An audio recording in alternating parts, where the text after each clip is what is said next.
Kunwari mga kapuso, ako yung anchor, kayo naman yung reporter na magbibigay ng live update. Simulan natin.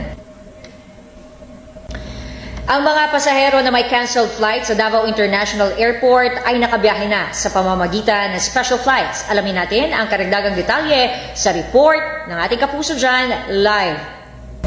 Wala na masyadong tao sa mga check-in counter dito sa Davao International Airport. Di tulad noong February 1 na talagang siksikan ang mga tao. Nade-congest simula kahapon na madaling araw ang paliparan ng maibalik ang flight operations. Ang mga pasaherong may cancel flights noong linggo ay nakabiyahe na sa pamamagitan ng mga special flights. Sa ngayon, nasa 3,000 pasahero sa paliparan ang apektado ng aberya sa Air Traffic Management System. Mula sa GMA Regional TV 1 Mindanao, Arceli Deborah para sa GMA Integrated News.